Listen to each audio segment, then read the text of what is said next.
I'd like to call this meeting of the Urbana City Council to order. Will the clerk please call the roll?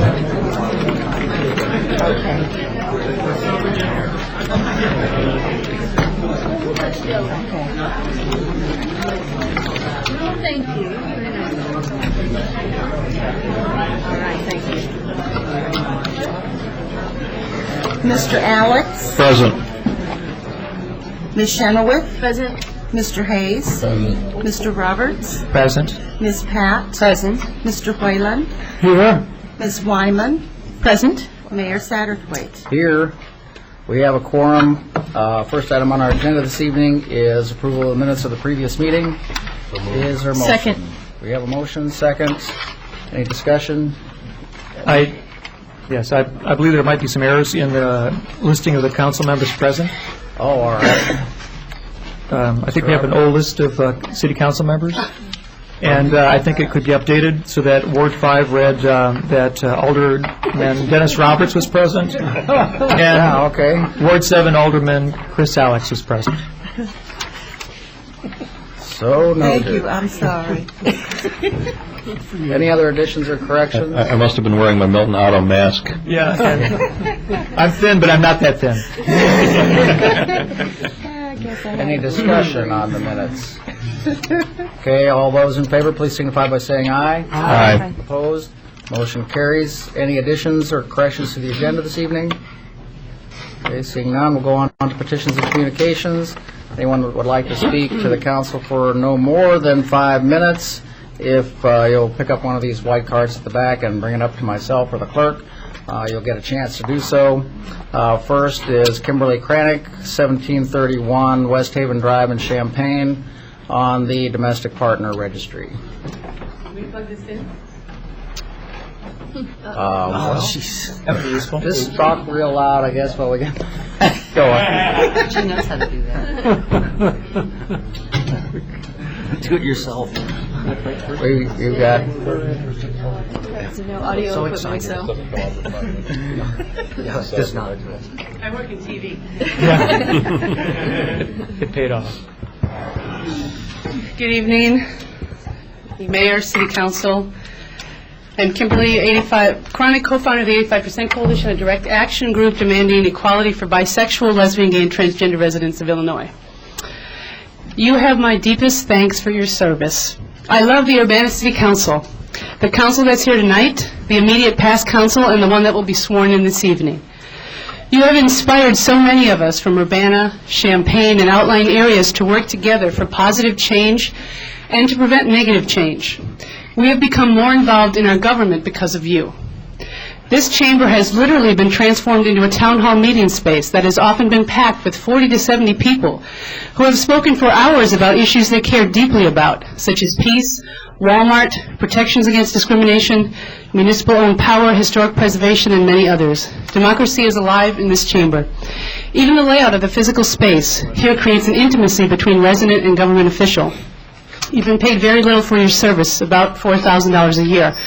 Yet most of you come back week after week to serve the city and its residents, all of its residents. Sometimes the people have asked you to send a message to higher levels of government, and you have. In 1991, by a 6-to-1 vote, you passed a resolution urging state government to support a bill that would amend the Illinois Human Rights Act to make discrimination based on sexual orientation in employment, housing, public accommodations, and credit illegal. This June, the governor will sign a similar bill into law. In 2003, by a 5-to-2 vote, Urbana became one of nearly 170 cities to pass an anti-war resolution. You knew that war is the ultimate human failure, that it sucks money away from local governments, turns civilians into casualties, and men and women into murderers. You said no, and history has proven you did the right thing. Sometimes you as alderwomen have been minimized, as when the News Gazette lumped Ms. Huth, Ms. Wyman, Ms. Chenoweth, and Ms. Pat together as the Pat Four. Had you been aldermen, one wonders if you would have been similarly labeled. One wonders further as Ms. Wyman, Ms. Huth, and Ms. Chenoweth, who were first elected when they were in their mid and late 20s, would have had to work as hard to be taken seriously had they been men. And there was something wonderful and unique about the drive, cooperation, and intelligence the four of you brought to this government. Even when you voted differently from each other, you had a synergy that drew others in. You're all grassroots organizers for social change, are all involved in electoral politics beyond Urbana, and have chosen careers that are about helping others. These shared values serve the city well. In the past 4 years, with the addition of Ms. Chenoweth, we have seen the number of people involved in electoral politics sharply increase. Some people who had never watched a city council meeting started watching and coming down here to speak and engaging their council members between meetings. Many of these same folks were inspired to work on electoral issues or support a candidate or even run for office themselves. With Rhinoceros Hide, you survived the attacks against you in News Gazette editorials. Thank you for your dedication, passion, and outreach into the community. We look forward to another 4 years. Ms. Pat, you've been an encyclopedia of knowledge. More importantly, however, you have consistently combined that knowledge with a passion for the common good to serve as a foundation for new city policy. You have staunchly defended the rights of everyone in Urbana, be they poor, rich, black, white, gay, or straight. You always present your considered positions with an eloquence that inspires others to get involved. And as the council member most likely contacted by constituents than any other, you are so deserving of a break from elected public service. Thank you for your 11 years. Ms. Wyman, you have worked tirelessly to push Urbana forward as a leading progressive city. Your attention to detail has been essential in ensuring that new policies reflect the council's intentions. Beyond council initiatives, you have consistently represented the views of your constituents and fought to ensure those views are considered by the full council. You have also served in the vital role of council diplomat, calmly balancing the various and sometimes contentious viewpoints of council members and focusing their efforts towards solutions. I'm sure your future endeavors will continue to raise Urbana's progressive community to new heights, and I thank you for your 8 years of service. Mr. Hayes, you've served the longest of any council member in the room. You have a great ability to call attention to the obvious point everyone has missed. You have worked hard for your constituents and closely with the neighborhoods you represent to make sure their needs are addressed here. Thank you for your 12 years. And now we look to the new City Council to continue the good work of the current City Council. Affordable and sustainable housing made from energy-efficient materials, public art, a citizen's review of police practices, and the development of Philo Road and Archer Downs are just a few of the issues we look forward to working together on. Thank you, City Council, for leaving Urbana in a better shape than when you started your terms. And thank you for your support of a domestic partner registry for residents in Urbana and beyond, and domestic partner benefits for city employees. These are positive steps as we look forward to the day when same-sex couples have full marriage equality in the state of Illinois. Okay, thank you.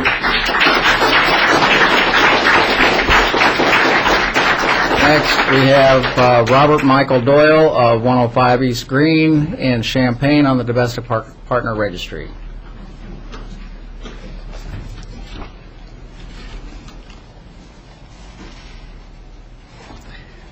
I'm going to bore you with another history lesson, because this morning it dawned on me that a certain person should be mentioned, Jeff Graubart, who does not live in Urbana. I don't even know where he lives now or whether he's still alive.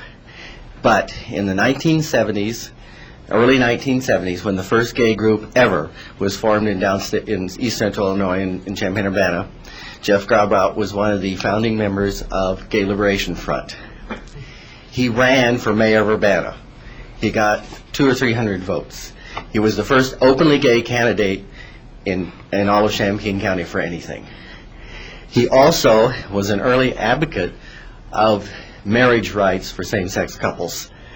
So tonight, I want to mention him because of his early work, long before I worked, and long before anyone else left in town, I think, worked on these issues. He was harassed by the Urbana police. After he left town, he came back in 75 or 76. By that time, I was involved with the Gay Illini. He staged a sit-in out there in the lobby. He stayed there 2 or 3 nights in protest of the way he had been treated by the Urbana police. By that time, there was a different mayor. The police the city had passed its human rights ordinance, and the statute of limitations had run out on the crimes committed by the police. But Mayor Hiram Paley did say for the public record that he probably had been mistreated, and that only because there was the statute of limitations there was no way that the city could pursue the matter. So in memory of his courage and dedication, I'm pleased that tonight you're going to pass the Domestic Partners Registry, establish the registry. Of course, it's only a small step towards marriage rights, but I really appreciate your willingness to do that. And also tonight, you'll be seating on the new council the first openly gay candidate to get elected to office in Urbana. Thank you for your time. Okay, thank you.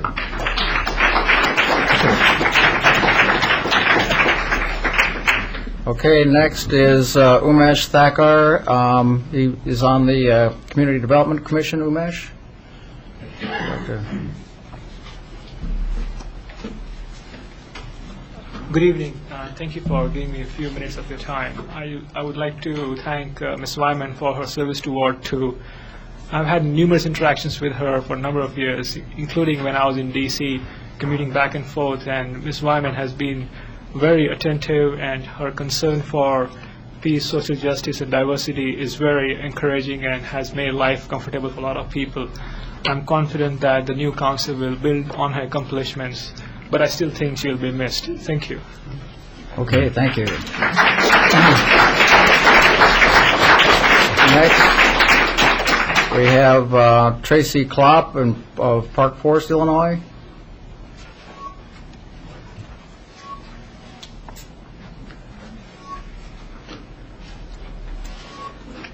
Council, I'd just like to take a minute to say that I've been a friend of Mr. Wayland's for the past 20, 25 years, and he will be greatly missed on the council here. I really don't believe anybody knows how much he will be missed, and I hope his predecessor will follow in his footsteps. Thank you. Okay, thank you.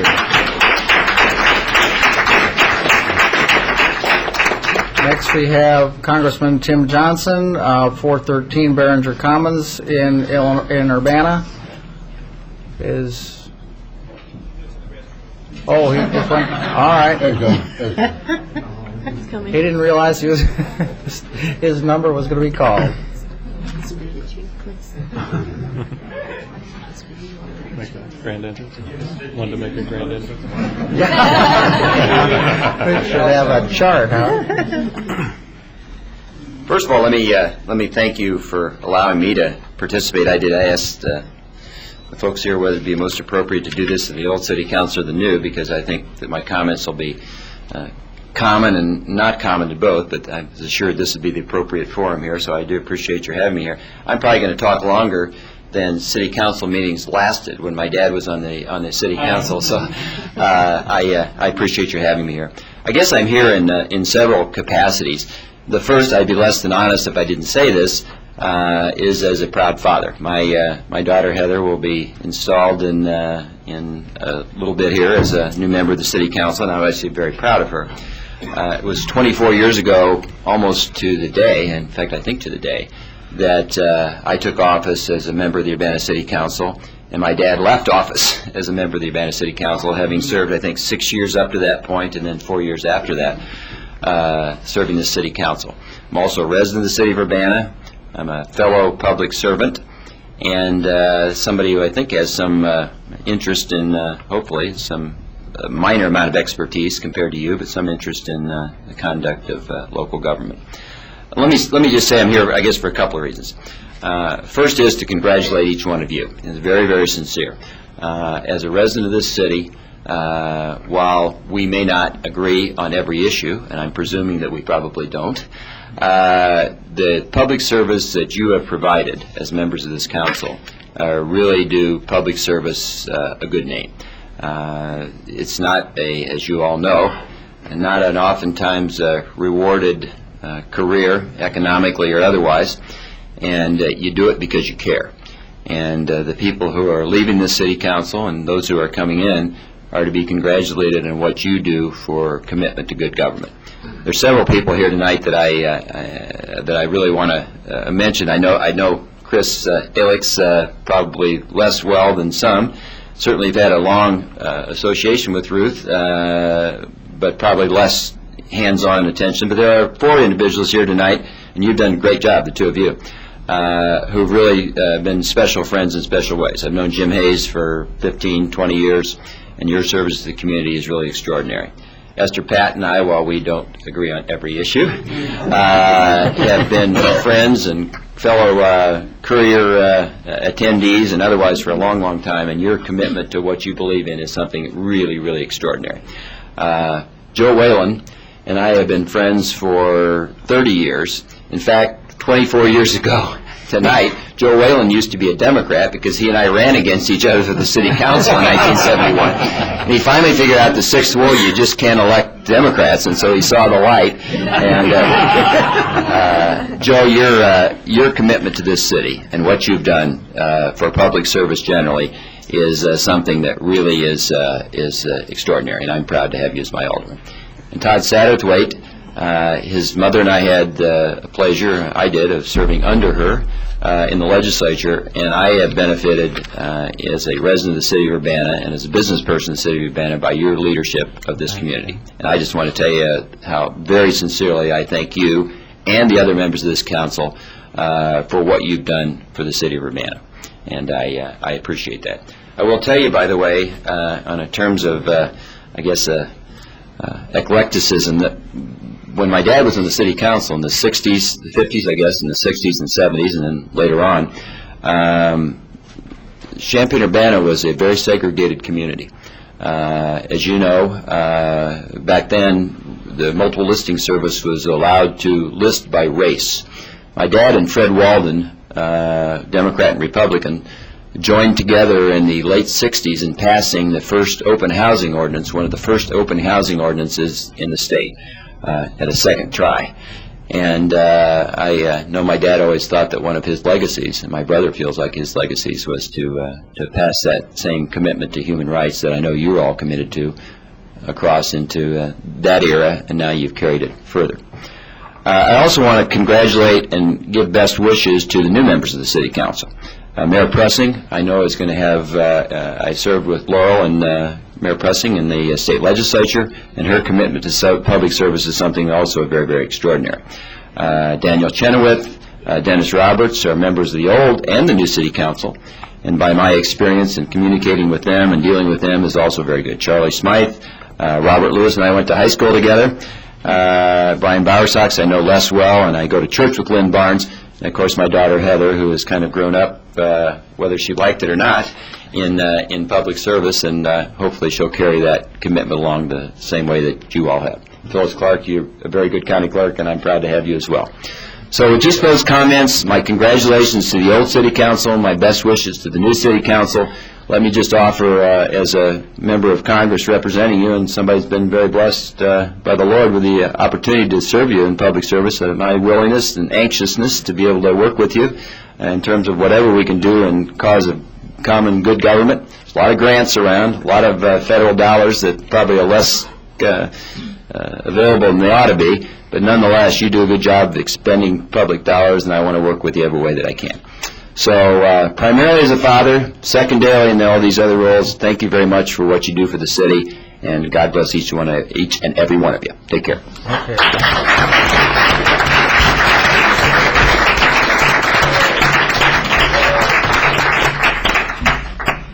Next is Cliff Singer, 412 West Iowa, on fiscal policy.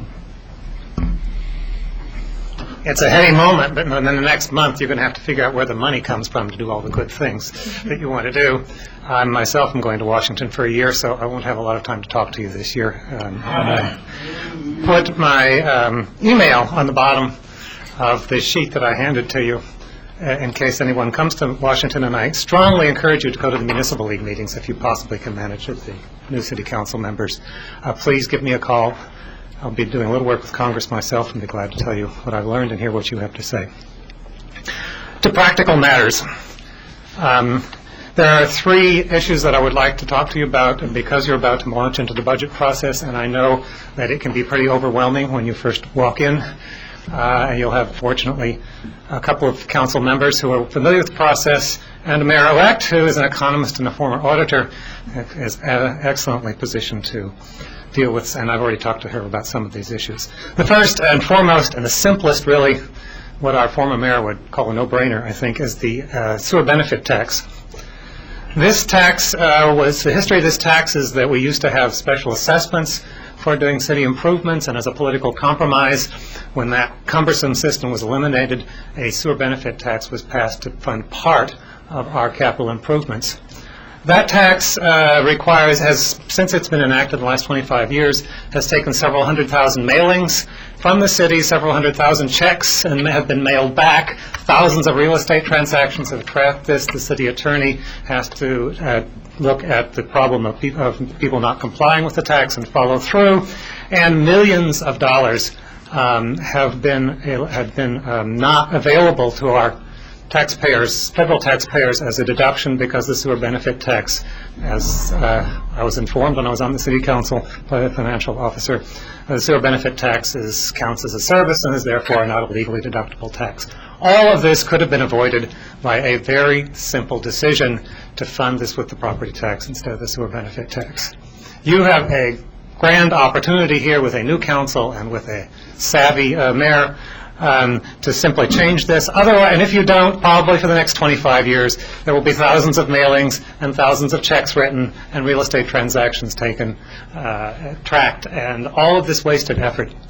Something like 10 to 20% of the value of the amount of money you collect in this tax goes into this wasted effort from the city and its citizens every year, and it's completely and thoroughly unnecessary. So I hope you will, as you get to that point of your tax levies and taking a look at your fiscal policy, that you will take that very seriously.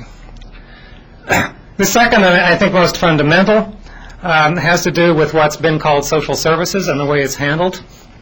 This is also the result of an old political compromise, a poor one. When revenue sharing went away, the city and the township split up the money for this, and the town and the corporate authorities went through what is a cumbersome and disconnected review process from the rest of our community development efforts. I strongly encourage the mayor and the city council, in cooperation with the mayor, to ask the mayor the mayor-elect to incorporate recommendations for social services into the regular budget process, submit them to the council, and then have the council review them and decide whether they like them or not. My next point will be about township and city services. You are going to be facing a severe shortfall, as our congressman just said. There is a shortage of money for the cities, unfortunately, and in particular community development funds are likely at best to be flat with respect to no inflation adjustment, and at worst, much worse than that. You're going to have to come up with some way of meeting these needs, and one of the ways to think about that over the next 4 years is to integrate township and city services to avoid duplication of reception services and to more fully integrate the supervisor with your community development staff and the assessor with the library information services. I know that you can't do that overnight, but I hope that you will give it serious consideration. You could save several $100,000 by doing that. Finally, and most importantly, tax increment financing, the most complex of all city budget processes. Our schools are desperate for funds, and they are going to get more desperate, particularly if the No Child Left Behind mandates come on us and mandate the schools to farm out tutoring services. I strongly encourage you to preempt this coming disaster or the ongoing disaster by turning back all of the tax increment financing money that you take from the school district back to the school district. Ideally, I would like to see you work with the school district and the university to provide the needed tutoring services so that the shortfall in reading skills from our 3rd to 6th graders gets fixed in a coordinated and planned way, but in any case, the school district desperately needs the money. And the idea that the city property tax rate somehow has to be equal to the Champaign tax rate is really unnecessary in the current environment. It used to be higher. The city functioned fine when it was higher. And in any case, it's a bit of a sham because the township rate and the city tax rate are controlled together, and they're higher than the Champaign rate, and nobody cares anyway. What they really care is the value for services. And there is no more important thing to the economic development of this city than good schools. So please take this very seriously, and thank you for your patience. And thank you so much for your service, those of you who are there and coming. Okay, thanks, Clerk. Next is Justin Kajendos from 1005 West Gregory in Urbana. Justin?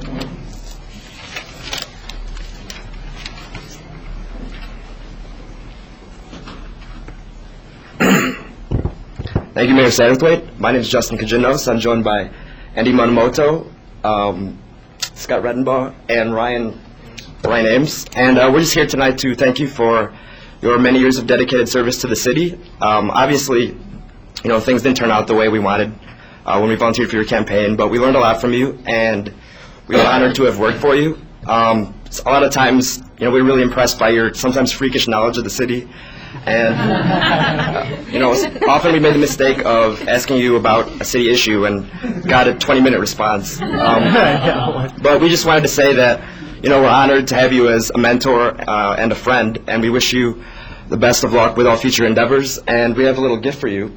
It's a picture of all of us from election night, and it's labeled Todd Stuggs because we were referred to as your thugs by the IMC website. So we just have that as a little thank you for you, and we wish you the best of luck, and we wish good luck to the new council and new mayor. Well, thank you.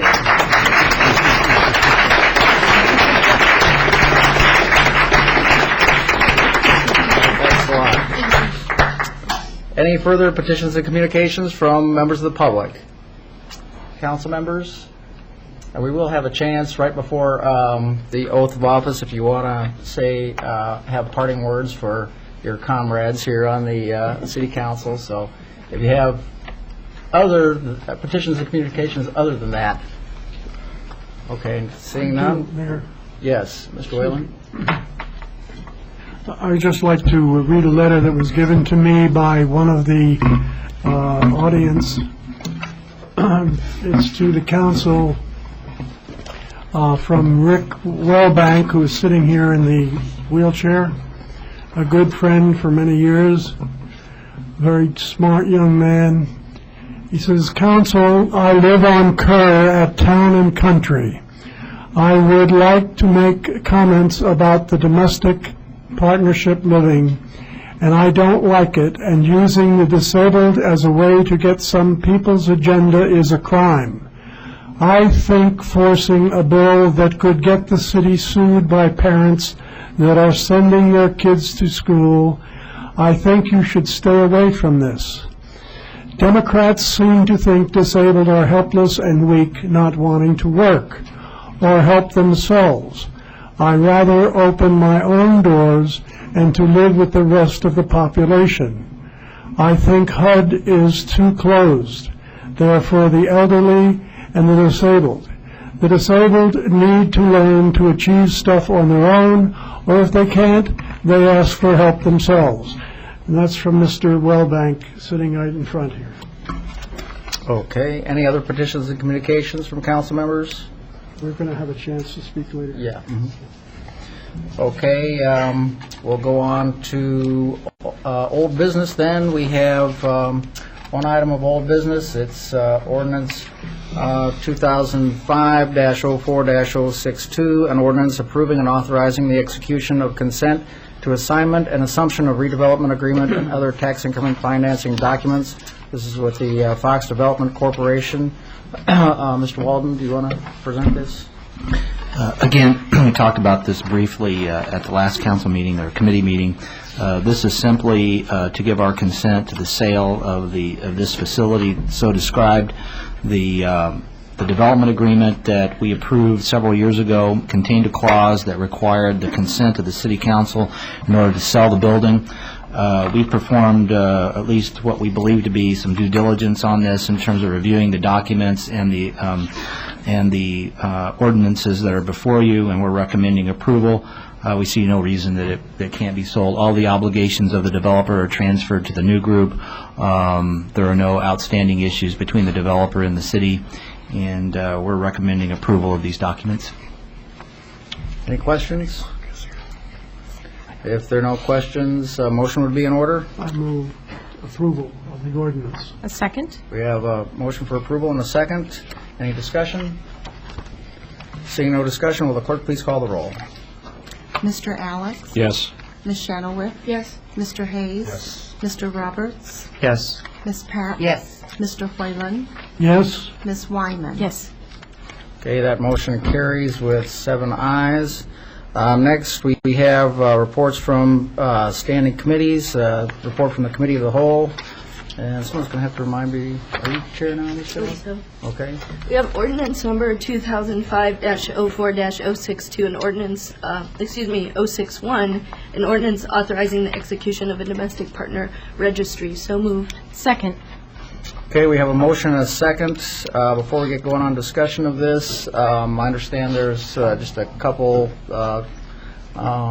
small changes, severability.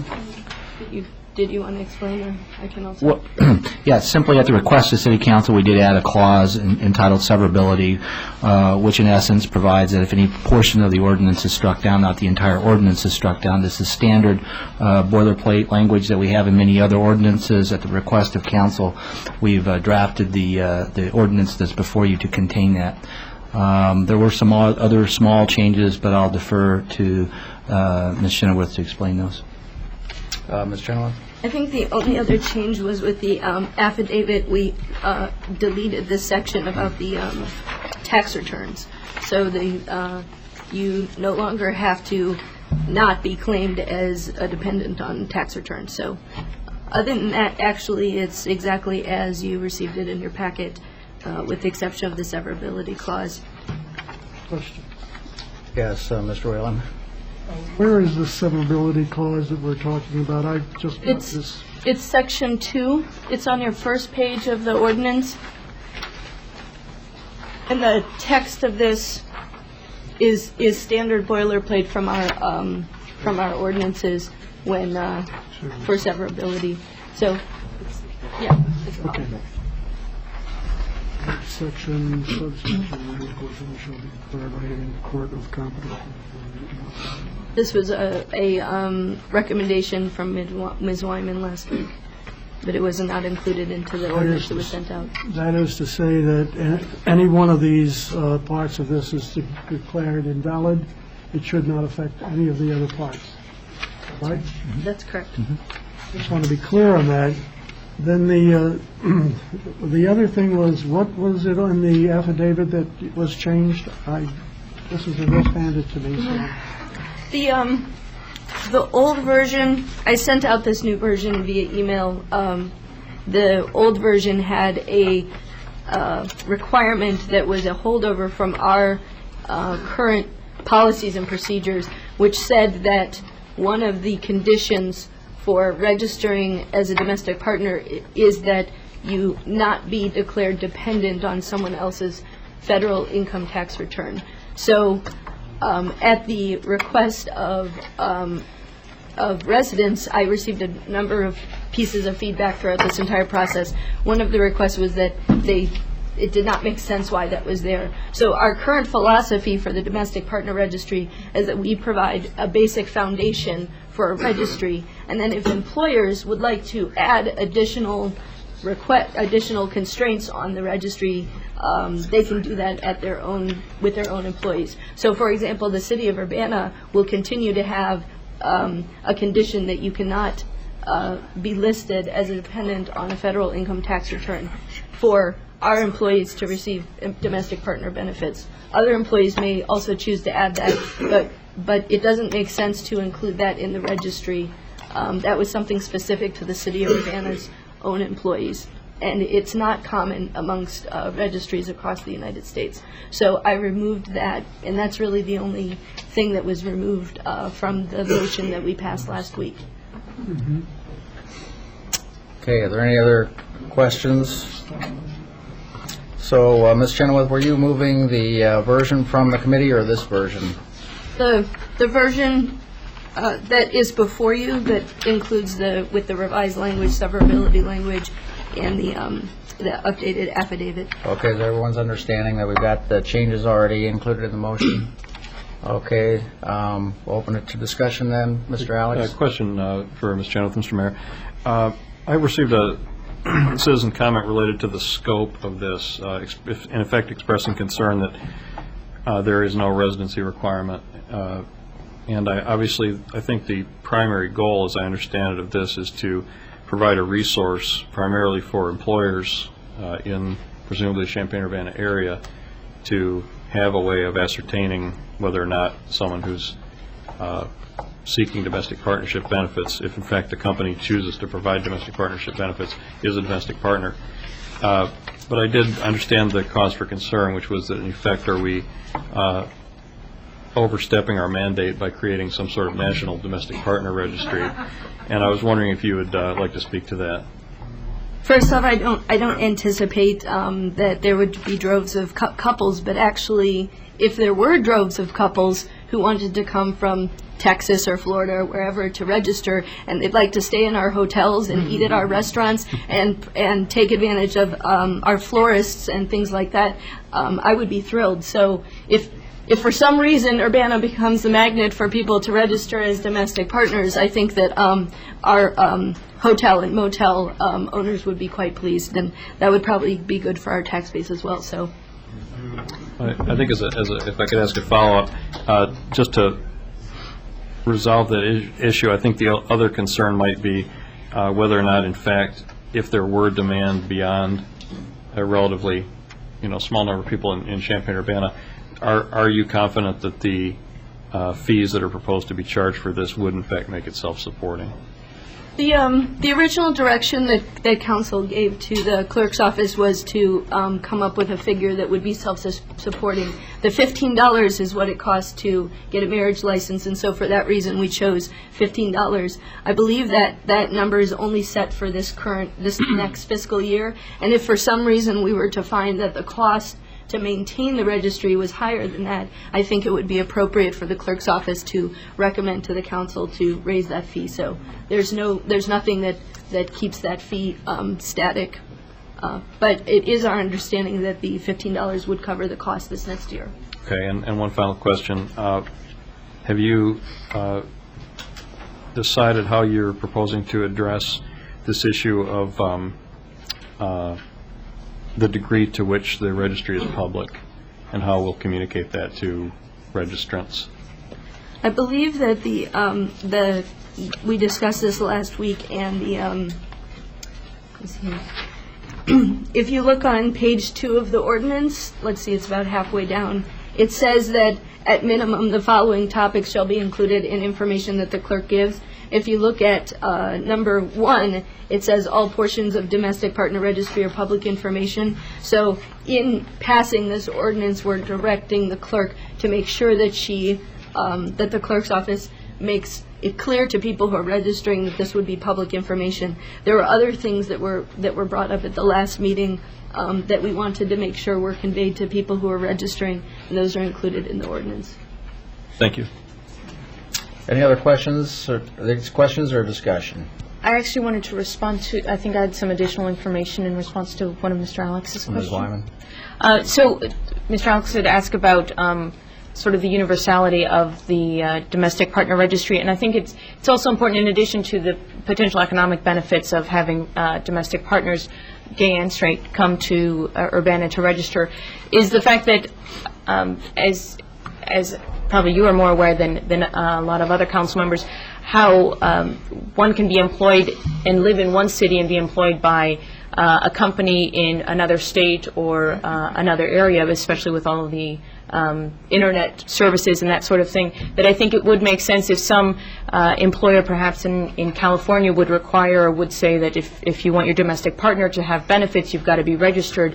Someone could then come to drive an hour or 2 hours to Urbana to register, and they would then be registered and be able to receive the benefits that they might be able to, that they would need or they would be able, by registering in Urbana, they would be able to have the benefits that their employer would offer from another state. I think that's also those people who, again, maybe they would live closer to Urbana, but wouldn't have that total nexus of being employed or living in Urbana. And I think that there's enough benefit. I spoke with Mr. Walden a little bit about it, and I think there wasn't a concern that a stronger nexus needed to be available. So just I think that whether it's an economic benefit from people coming to Urbana because you've got to register in person, and so there is at least that small nexus, or the fact that just employment is not people don't need to live in the same city in which they're employed, and benefits vary, and what employers offer varies so much. I think that this makes sense to be able to offer it the way we have it. Thank you. Other questions, discussion? Question. Yes, Mr. Whalen? Yeah, this is an aspect of the ordinance that really puzzles me, of one of many.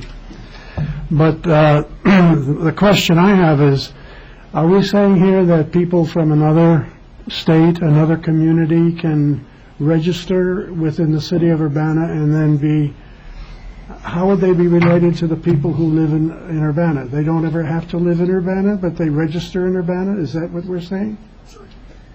We do not have a residency requirement for the registry. No residency requirement. That's correct. And that was what council directed the clerk, that was one of the aspects of the registry that was directed to the clerk in January of this year.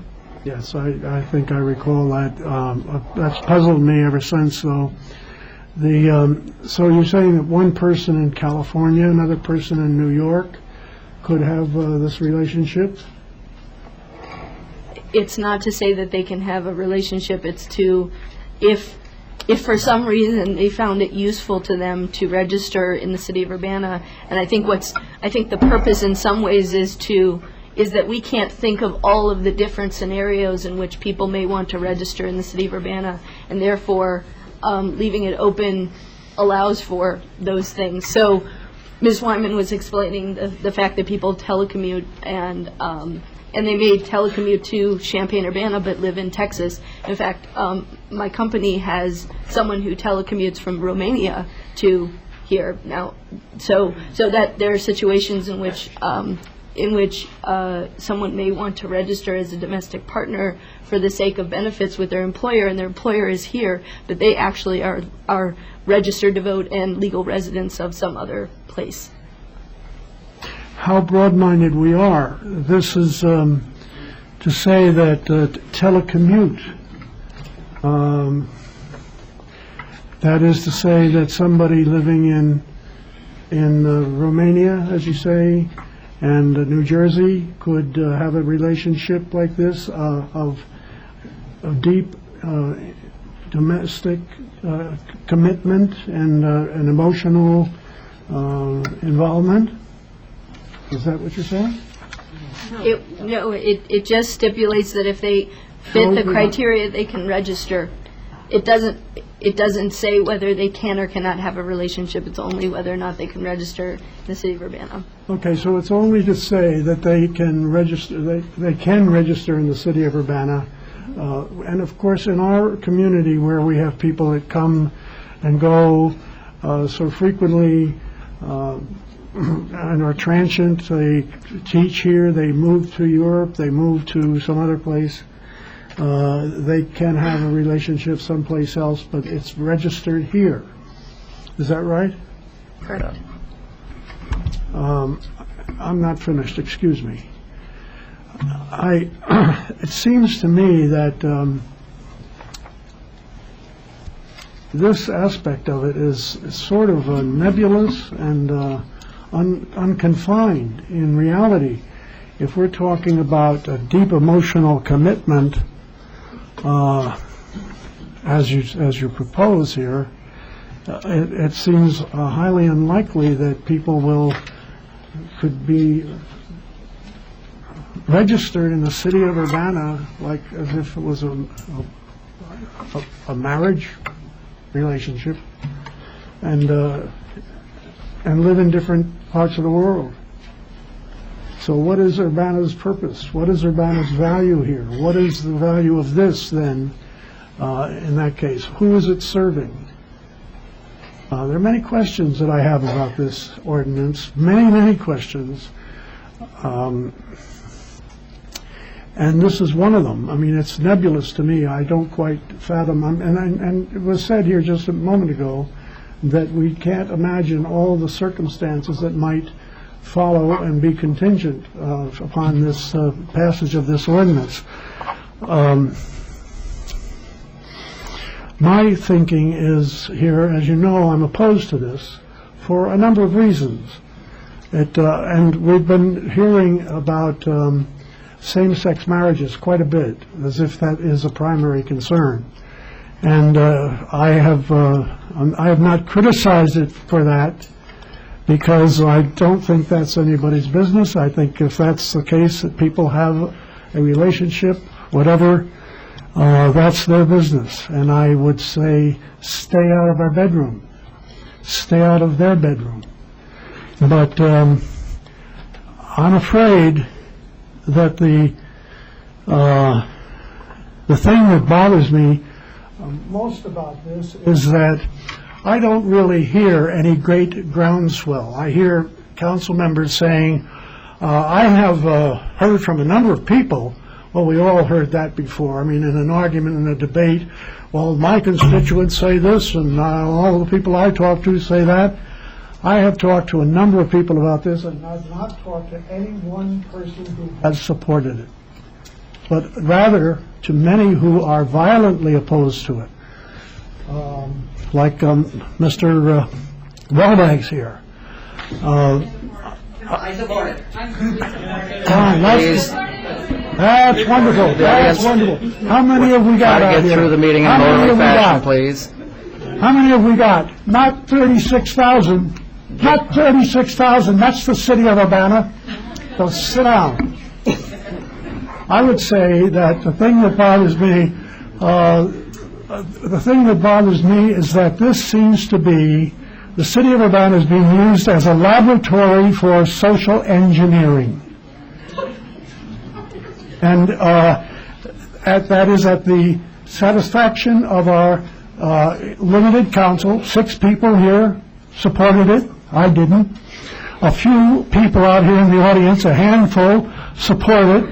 And they supposedly, I mean, they, of course, here they are a vocal minority, but out in the community, I don't hear 36,000 people. And that's one of the things about a city council. What it should be doing is representing the people and not as a laboratory for social engineering. And that's what we're doing here. Now, I'll rest my case for the moment. I have more to say. Okay, any other discussion on this motion? Ms.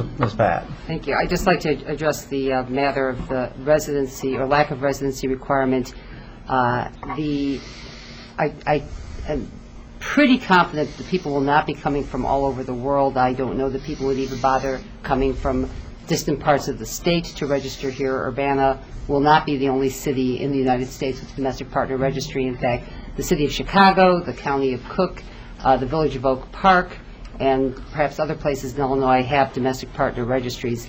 The simple reason for not having a residency requirement is that an employer located in Urbana will likely have employees who live in places like unincorporated Urbana, Rantoul, St. Joe, Mahomet, maybe even as far away as Danville. And this registry will provide an opportunity for persons who have a reason to be registered to register in Urbana, so that if their employer wishes to extend benefits to domestic partners, their employer will have a registry to which to refer for verification of the domestic partnership. As with all of the decisions that we make here on the City Council, we do not have unanimous agreement among the people of Urbana. I doubt that we've ever voted on anything that all 37,325 residents agree upon. And that is why we hold elections in a democracy, and the people who win those elections go into government, the local, state, and federal level, and make decisions based on their good judgment and on the opinions that they hear from the people they represent and from plenty of people who they don't represent. I am confident that a majority of the people in the city of Urbana, as they have proven and expressed over and over again, support civil rights for lesbians and gay men and support efforts such as a domestic partner registry that seek to ensure that all of the members of our community enjoy the privileges of equal participation in the just the rights and experience of living in this community. Okay, further discussion on the motion. Yes, Mr. Whalen. Well, And let me remind you that we do have a limit of speaking twice on a motion, so whatever you have to say, Mr. Whalen, this is your last shot. So do it all you got. Well, thank you. I appreciate that. This is my last shot, and so I will take it gladly. I would say that what Ms. Pat has just said very thoughtfully, and generally, as she does, she says things very thoughtfully, are well considered. I don't think anybody wants to deny a lesbian woman or a gay man their civil rights. And what are those? Civil rights, the right to life, liberty, and the pursuit of happiness, and so many other rights that are written up in the Bill of Rights, in the Constitution. Now, that being said, I have no objection to that. I'm not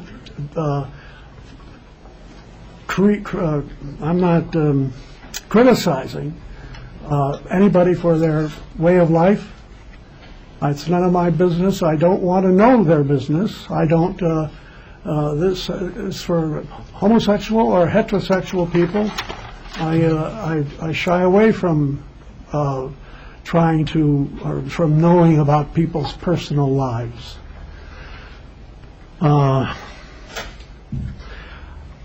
The thing that concerns me largely about this is, among all the things that I have said, is that this notice of termination of domestic partnership.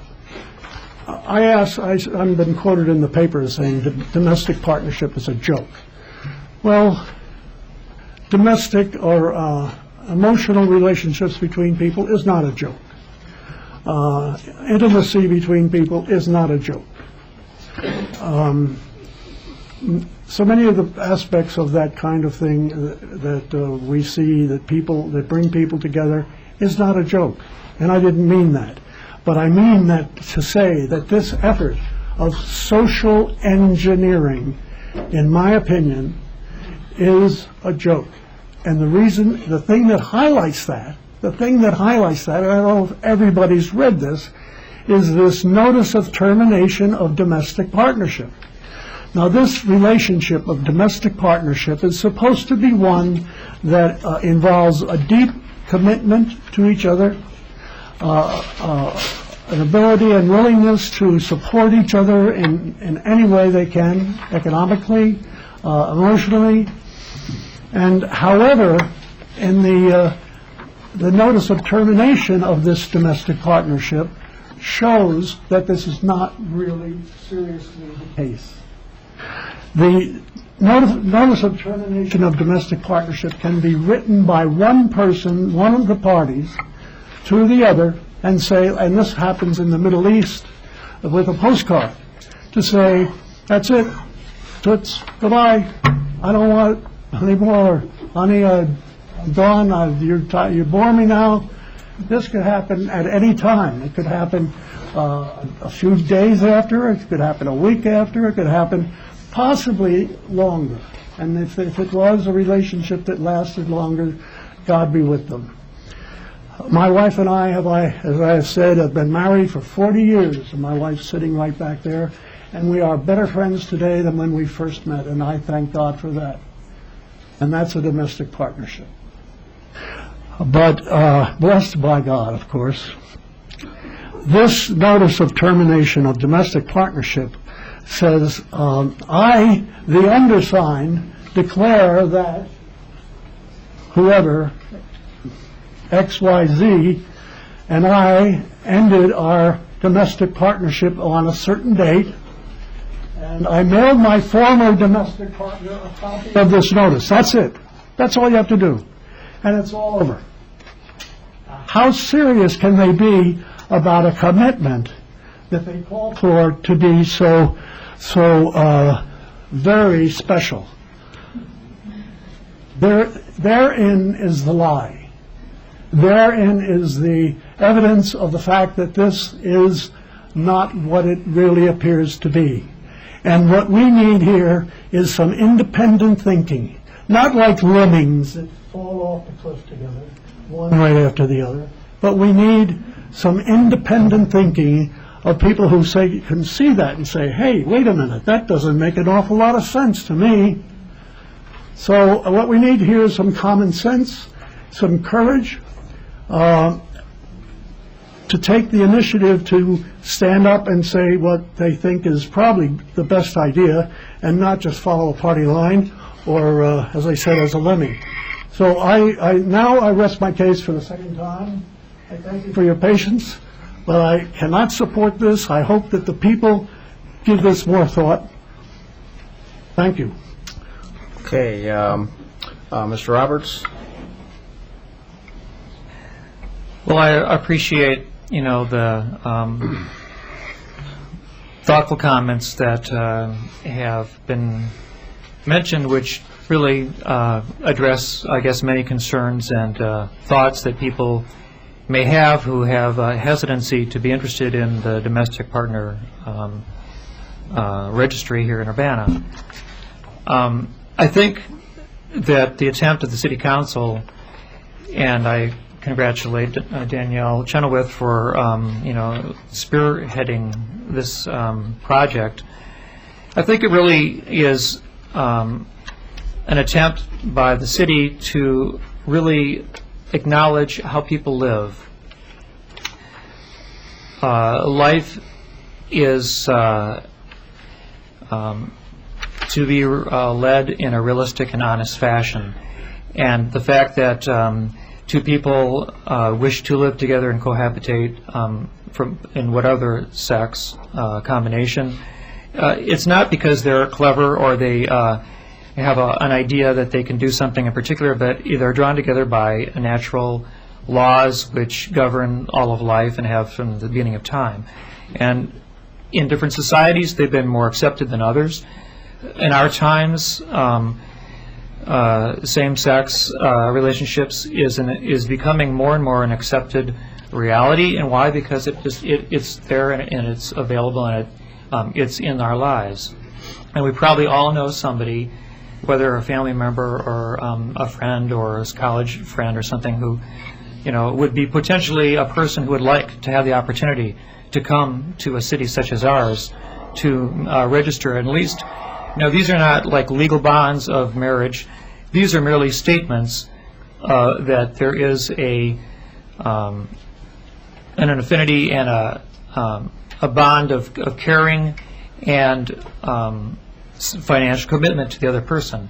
And I think we've already talked about the fact that these could also be two elderly sisters who live and share a domicile for the purpose of saving money, and perhaps they're both on fixed incomes. So it doesn't even have to be necessarily a love relationship, but this is a domestic partner relationship. We're talking about people who are trying to form households, some of them for surviving in our difficult economic times. So we're creating it here in Urbana because we have a compassion for people who are attempting to state the reality of their natures and their financial needs. Now, whether people from Pasodum or from Rantoul or from Springfield wish to come here to make similar statements, we don't really care because we're not judging. And will these journeys to our city necessarily help the people, in economic situations or in employment situations in their own towns, be it Decatur or Danville or whatever? Well, we don't know. It's really up to them and their employers, but we're giving them at least the chance. We're giving them the chance to have at least similar benefits as all married people have. Now, as far as the termination problem, many marriages begin before God at the altar and end up before a judge in the court, because, again, not everybody is married for life. In our society, it's been more acceptable in the last 30 years that marriages don't last a lifetime, but that by mutual consent, things are finished and you move on. If you weren't going to do that, you would basically stultify the rest of your life by being stuck in a pattern that didn't work for you. So we're not interested in that. And so in a marriage, I mean, one partner can receive a divorce decree from the lawyer of, a lawyer, and it could be a surprise, and it doesn't take, you don't have to return back to the church to have it ratified. Divorces occur in a court of law. And why? Because there's financial reasons and there's economics involved. Maybe it would be great if all they needed to do was to file a paper down at the courthouse where they originally filed their marriage document saying, okay, we've agreed to dissolve our marriage and there's no contention. And maybe that would be the most simple, wonderful, and beautiful way of solving it. So the fact that the domestic partnership can be resolved or terminated by mutual consent is merely the same kind of experience that marriages go through to dissolve themselves. So I think there's many reasons here that this directory and this partnership registry has use for the people of Urbana and whomever else. I think it has ethical value, and I think it reflects moral thought. It may not specifically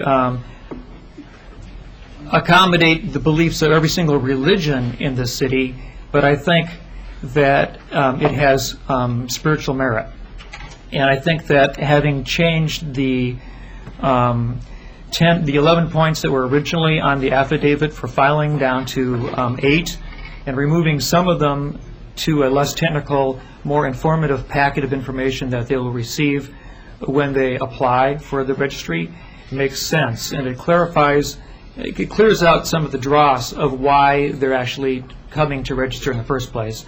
I think over the past 3 weeks, we've seen changes in this ordinance, or this suggested ordinance, that makes sense. I think it's reached a kind of a culmination. I think it's a feasible, appropriate, worthy addition to the code of law in the city, and I support it. Okay, further discussion. This is on the main motion, the ordinance. Ms. Wyman? I just want to say briefly, just in support of the domestic partner registry, that this, I think, is a valuable asset to the community as a whole. It documents the relationships of our lives and of our community, and I think this is, again, a necessary law and necessary registry. And I think the proof is not only in the huge number of people who spoke out in support of a domestic partner registry and the rights of people to be able to register and publicly proclaim their relationship, whether or not it's recognized by the state of Illinois or not, but also by those who weren't able to come tonight but who have contacted us throughout the years and requested that we do that which has been done by other cities in Illinois and throughout this country in allowing domestic partners who have a relationship, a committed relationship to each other, to be able to publicly proclaim that and allow such documentation of their commitment to each other to be able to be publicly proclaimed as well. I thank Ms. Chenoweth for her hard work and her diligence in this, to Ms. Clark, who's done a lot of research in looking at other communities throughout the country who have done this, and then, of course, for the public who came tonight to support this and who have contacted us over the past several years to support this historic moment. Thank you. Further discussion? Mr. Alex? I guess I'm having trouble grasping this as the historic moment, which perhaps some people think it is. I have been approaching this since the beginning, looking at this from what the actual effect of this registry is, and what maybe some of the pragmatic arguments for or against it would be. And I mean, as far as I can tell, I think if you read this carefully, you can leave with having formed the conclusion that this does virtually nothing. I mean, what this is essentially saying is that if you choose to enter into a domestic partnership registered in the city of Urbana gets $15 and you get a certificate. And I don't say that trying to make light of it, but rather to indicate that I think this is not maybe the social engineering or this vast expansion of the council's mandate that maybe some who oppose it might think. I think we've heard a couple of things seen a couple of things in the last few years. One is governments struggling with what benefits should be available to domestic partners as opposed to married couples, as opposed to single individuals. And so it seems that in order for that discussion to take place, there needs to be a basis for deciding what a domestic partnership is. So to the extent that this can help clarify that, I think it's useful. Another thing we're seeing is a lot of companies, including my own, are now getting communications from our insurance carriers asking, what our position is on domestic partnership benefits and whether we want to provide this. And I think, again, a company that does decide for its own reasons that it wants to provide benefits to domestic partners needs a way to be able to substantiate that. And so to the extent that the city can provide this as a resource to employers in the community to determine whether a given individual is a member of a domestic partnership or not, I think that's valuable. I think when we talk about social engineering is what we've been doing as a government for the last 200 years when it comes to individual rights and marriage. And I think the debate as to what one has to do to get this piece of paper is what's taking place here, but I don't think that's perhaps nearly as apocalyptic as we seem to think it is. I think the real debate is what happens once you get one of these certificates. And that's a debate, and I think social engineering is a pretty good word for it. That's a debate that's going to take place in company boardrooms and among benefit commissions and among probably the members of the future city council here as to how the city's ordinances will be changed, if at all, now that there is a definition of domestic partnership. So I guess I see some benefit and I don't see much harm in establishing a registry which can be the basis for then going forward and making these real decisions, which is what should it mean to be a domestic, or now that you're a domestic partner, what are you entitled to? And so that's why I'm supportive of this, not necessarily because I think that it is the city of Urbana's job to ensure that every employer in the nation offers domestic partner benefits, but rather to provide a basis by which future councils and local companies can use to ascertain whether someone is a domestic partner as we do move forward with this debate. So I'm supportive of the registry. Okay, further discussion, Ms. Chenoweth? Thank you for your support, Council, of this repeatedly. I do want to underline how important recognition is. And there's kind of two kinds of goods out there. There's redistribution and there's recognition. As a bisexual woman myself, I think I've had a unique experience of having a set of my relationships completely legitimate and seen within the society in which I live, and a set of my relationships completely invisible and completely not recognized within the society I live. So there aren't many of us out there, but I think it's been interesting to see how important recognition is. Particularly, I've heard from older gay and lesbian couples who have been in committed relationships for 18 years, who have children and grandchildren together, and I received an email from one couple who said they were absolutely in tears when they heard that we were going to do this registry, because their relationship has had absolutely no form of recognition publicly for those 18 years. So I think recognition cannot be underlined enough in this situation. We've learned from federal policies that it's okay to be gay and lesbian as long as you don't tell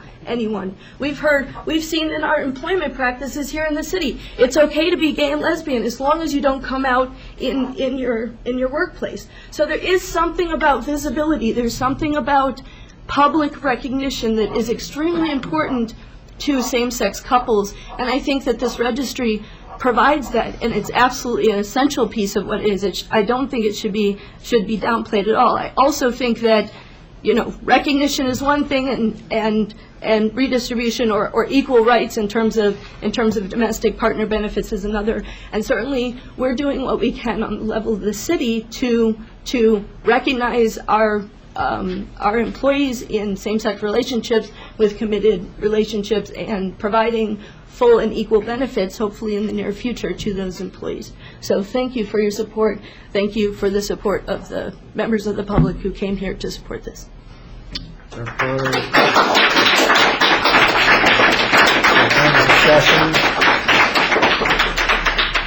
If there's no further discussion, will the clerk please call the roll? Mr. Alex? Yes. Ms. Chenoweth? Yes. Mr. Hayes? Yes.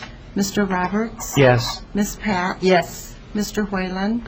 Definitely no. Ms. Wyman? Yes. That motion carries with 7 ayes.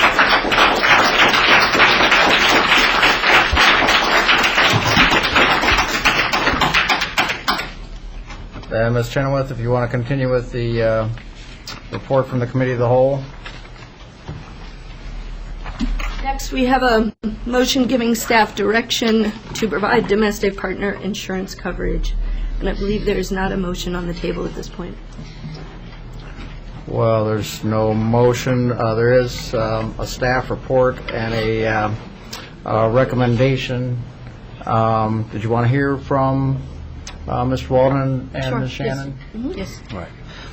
Thank you. Mona and I, at your direction, have looked into this issue, and the limited time that we've had to work on this have outlined for you some of the internal things, technical things that we'll have to go through in order to provide this insurance coverage.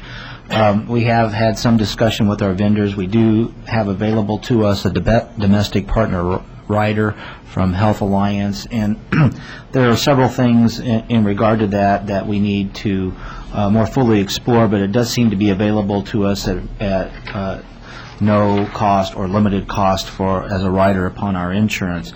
There are several things that I want to bring to your attention, though, that we do need to do. We do provide group insurance. Our group is larger than just the City of Urbana employees themselves. We do cover the library, the township, and we also cover as a group the Park District. I have had some discussions with some of those folks. We're trying to determine with our carrier whether or not we all have to do the same thing in terms of the rider, or whether we can do them separately. That's still an outstanding issue, but I don't think it's going to be a problem. In terms of, there are other process issues that we need to follow.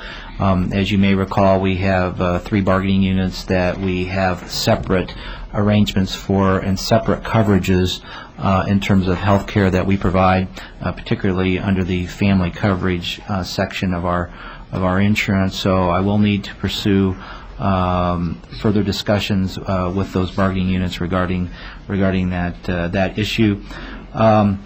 In terms of budget and timing, I don't really think this is a budget issue for us at this time. Keep in mind that to the extent that the coverage is provided for domestic partner, it will be provided under the same terms and conditions as your unit, and those vary. It could be 0, for example. If you're in FOP, we provide nothing for that. They've bargained that away, basically.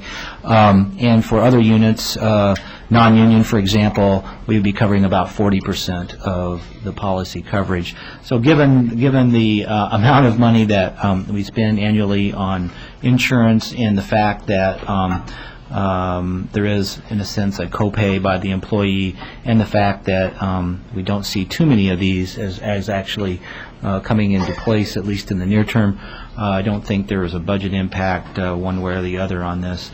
The overall recommendation is is just to provide the direction, the city staff to work through the issues, do our due diligence, pursue it. It looks like there's not any insurmountable problem here.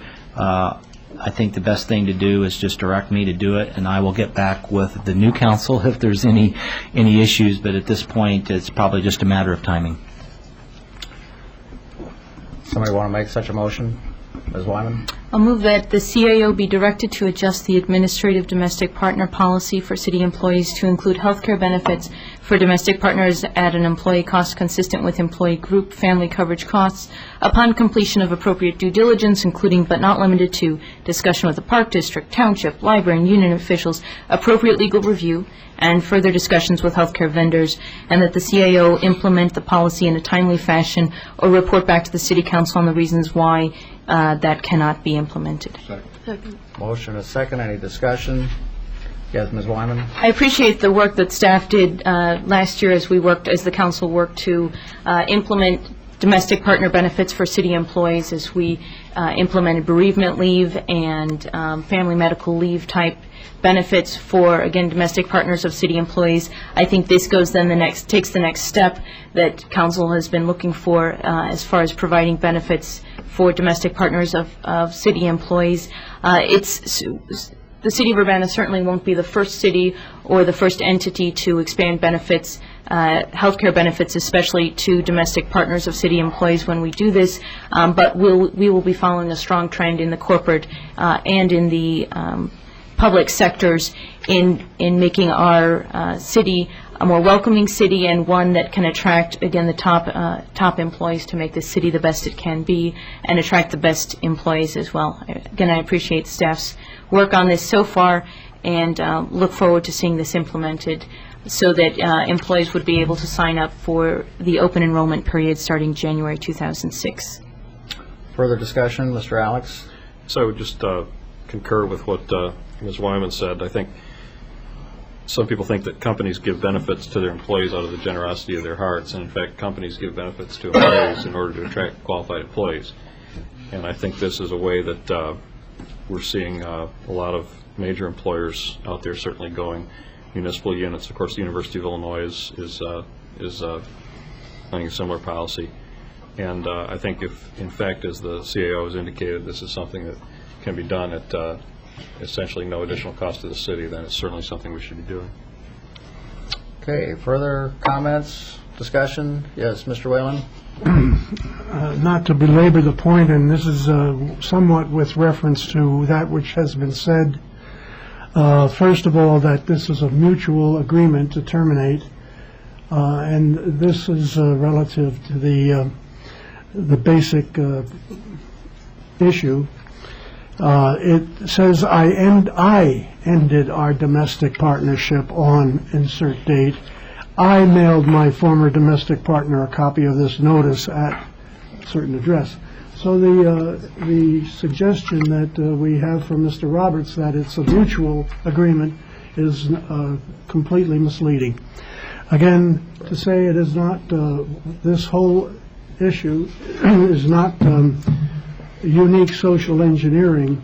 We've been doing it for 200 years. We have not been doing this kind of social engineering for 200 years.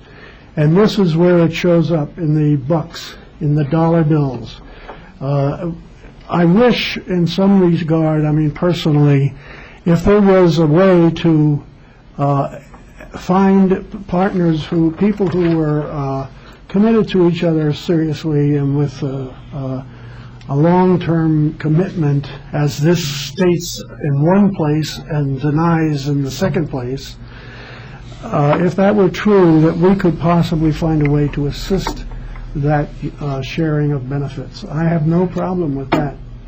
But I do have a problem with the concept that this is not social engineering that is new, nor that it is mutual. So I'm opposed to this part of it, too, for that reason. I wish we could find another way to achieve the same bottom line. Thank you. Okay, any further discussion on the motion to provide domestic partner insurance coverage for city employees?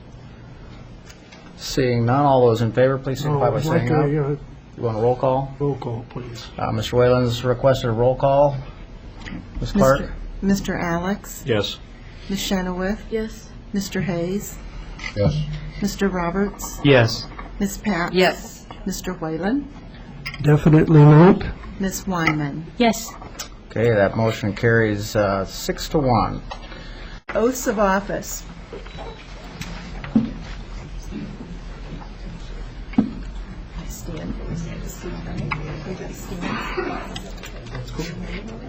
Raise your right hand up.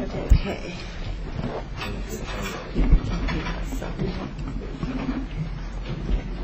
This is probably the only time I actually get to say anything. Repeat after me. I, state your name, please. I, Laurel Lunt Pressing, Having been elected to the office of mayor having been elected to the office of mayor in the city of Urbana in the county of Champaign, Illinois, aforesaid, in the city of Urbana and the county of Champaign, Illinois, aforesaid, do solemnly swear or affirm do solemnly swear or affirm that I will support the Constitution of the United States that I will support the Constitution of the United States and the Constitution of the State of Illinois, and the Constitution of the State of Illinois, and that I will faithfully discharge the duties of the office of mayor to the best of my ability. and that I will faithfully discharge the duties of the office of mayor to the best of my ability.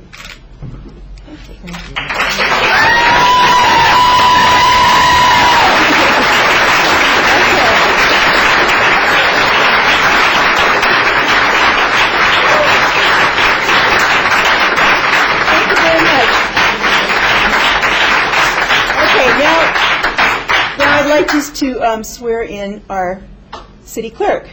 Repeat after me. I, state your name, I, Phyllis Clark, having been elected to the office of city clerk having been elected to the office of city clerk in the city of Urbana in the county of Champaign, Illinois, aforesaid, in the city of Urbana in the county of Champaign, Illinois, aforesaid, do solemnly swear or affirm do solemnly swear or affirm that I will support the Constitution of the United States and the Constitution of the State of Illinois, that I will support the Constitution of the United States and the Constitution of the State of Illinois, and that I will faithfully discharge the duties of the office of city clerk to the best of my ability. and that I will faithfully discharge the duties of the office of city clerk to the best of my ability.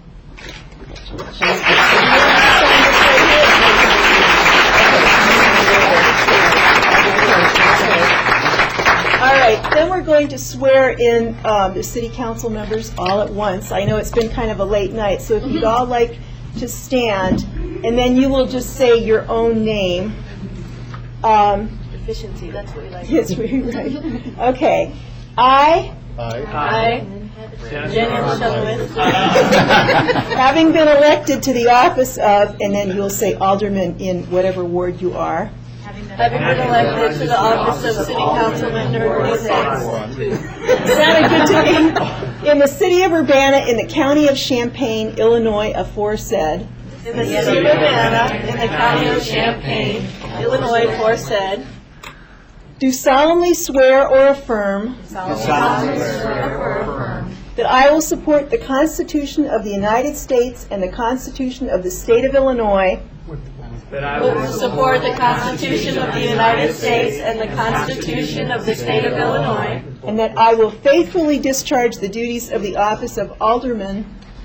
Whatever. I will faithfully discharge the duties of the office of city council member. To the best of my ability. To the best of my ability. Well, thank you very much. Thank you.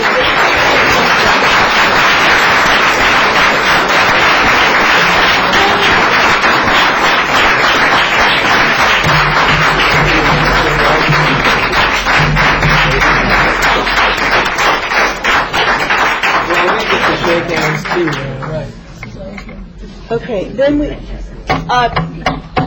congratulations. City clerk. Okay, do you guys want to skip the reports of officers or what? We need to do a roll call of officers and just come up with reports of officers. Yeah. Okay, would the clerk please call the roll? Ms. Barnes? Here. Mr. Bowersox? Present. Ms. Chenoweth? Present. Mr. Lewis? Present. Mr. Roberts? Here. Mr. Smythe? Here. Ms. Stevens? Stevenson. Stevenson. Mayor Pressing? Here. Okay, the next thing on the agenda is the reports of officers. I'll try to be very brief. I have a couple of reports, and given the hour, I'm not going to go into them. I was initially going to review some of these, but if you take one, pass it on. One is our economic development report for this month. There are a lot of good things happening. Just quickly, we have several projects that have closed. The Walgreens project closed and will be under construction next month. Walmart's under construction now. The Aldi's property did close. We have several other projects that are underway. This lists them all. Please feel free to call myself or community development if you have any questions. Next month, we'll go over it in more detail. Also provided for you tonight is a report that we intended to do last week, but you'll be the beneficiary of this, which is a farmers market report, which goes over all the activities in the last year of farmers market. I'd like to thank Kathy Larson, community development staff, in putting this together, and remind the council and the public that this year's farmers market starts on May 14th. Just to review some of the council organizational issues out there, we do have next week we have the regular committee meeting. We will be doing the budget financial plan overview and the capital improvement plan overview, as well as a few minor items in terms of council business. We have scheduled the May 10th and the 11th social service hearings. Those are at an odd time. Those are 6 to 9, and Libby's going to go over that in a little bit more detail in just a second. And then we follow that up on May 16th with a normal council meeting. We're also talking about I've received comments already from several council members and staff regarding a tour that we're trying to set up of major projects, problem areas, issues of interest in your various wards. So please contact me if you have any particular stops that you'd like to make on the tour of the city. Our plan is you'll receive an email from me to order a sandwich, and we'll be on the bus from 5:30 to 7:30, and we'll try to get in as much as we can, and if that's not enough, we'll do another one later. So that's the game plan. You have a lot of activities in the next 2 weeks, a lot of meetings, so good luck. Thank you. Okay, is there someone else who's going to give, oh, Libby, okay. And just by way of preparation for some of the meetings, I'd like to introduce to you this evening Kelly Hartford, who's our CDBG coordinator. And Kelly will be working with council members on the Consolidated Social Service Funding Pool applications. You should have all received by now the stack of the applications. There's over 50 of them. We've scheduled a total of 6 hours of meetings for presentations by the agencies. And those will, again, be next Tuesday and Wednesday evening. We'll go from 6 to 9, and we will have a box dinner, so hopefully that will help in your planning. We do have a tentative schedule. We'll need to confirm that for the presentations with the agencies. Provided some guidelines to you in the memo in terms of the criteria by which the funds should be allocated and some planning matrices. They've got blanks in there. You can put some notes. We've had a request to provide a little more history of the funding, and Kelly will be working on that, and also trying to provide some guidance on which applications might be eligible for which funds. And not unlike other years, basically there's 3 times as many requests as there's funding. So it can be quite a puzzle, and many of the new council members will not have heard from some of the social service agencies. So this year we've asked each to provide a 10-minute roughly presentation. So feel free to give Kelly a call if you have questions, and we'll be looking forward to our long meetings next week. Any questions at this point? Yes, I have a real quick one. On page 2 of the memo dated April 28th from you, Dr. Tyler, the CDBG regulations state that to be eligible for CDBG assistance, the public service must be either a new service or a quantifiable increase in the level. Does that mean it literally, if they were doing something last year under CDBG funding, they can't continue it under CDBG funding in this coming year?